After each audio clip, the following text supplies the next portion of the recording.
Hey guys, Imran here. Welcome back to the channel. Today we're going to be looking at the new MacBook Air with Apple's latest M2 chip. This is one of the biggest redesigns to the Air since Steve Jobs unveiled the original one in 2008. You know, where he pulls it out of the manila envelope? I love those keynotes. Let's take a look at this.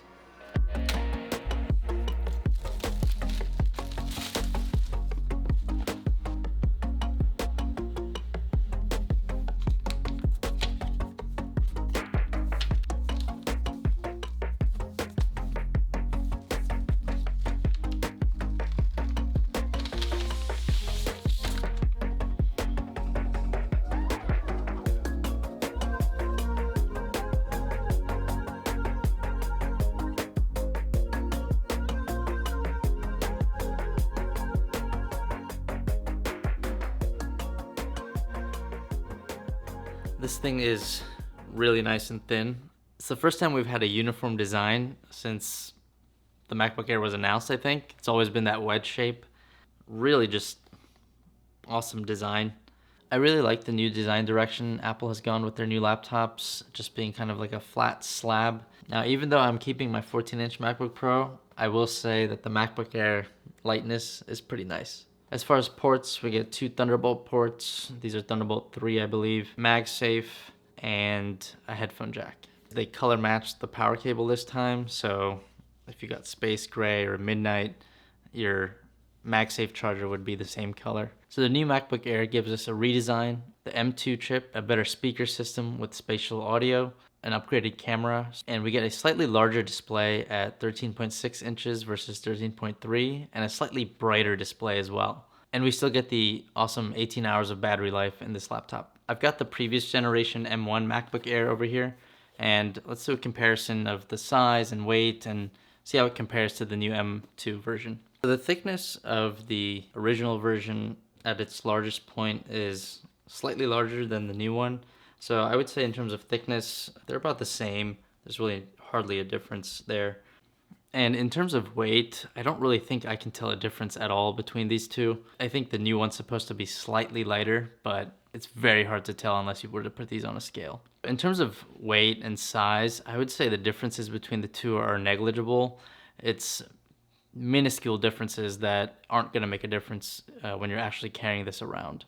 You also get a full-size keyboard the same way you do on the MacBook Pro, basically the full-size set of function row keys and larger Touch ID button. The camera improvement is significant, especially for video calls that we all do these days.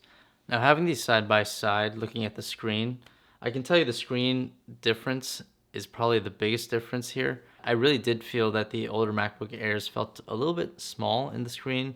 And while this is not as big as the MacBook Pro 14-inch, it definitely makes a difference having that extra screen real estate. Now, in terms of price, the new M2 MacBook Air is about $200 more than the previous version.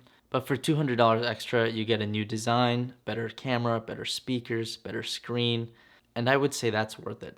Let's compare it to the 14-inch MacBook Pro. So here I've got the 14-inch MacBook Pro, and here's the MacBook Air. You can definitely see it's a bit thinner, and it certainly feels a little bit lighter, though I wouldn't say the portability difference is massive. The footprint is slightly larger in the 14-inch MacBook Pro.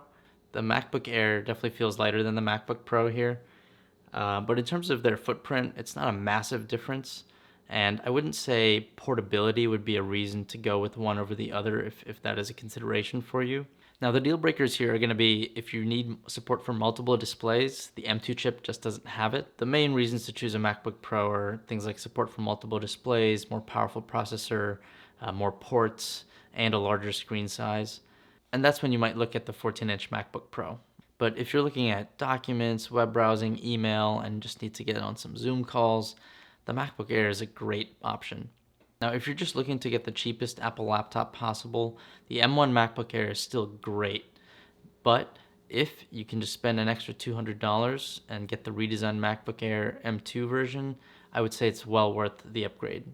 I generally would recommend the latest version to my family and friends. For the vast majority of people, this is going to be a great laptop. It has a great combination of portability, performance, and battery life. So if you are looking at a MacBook Air, this is the Air you want. that's all for today, guys. Thanks for watching. I hope that helps you decide if you're looking for a MacBook Air or a MacBook Pro. If you enjoyed this video, please consider subscribing. Leave a comment below with which feature was your favorite, and I'll catch you guys next time.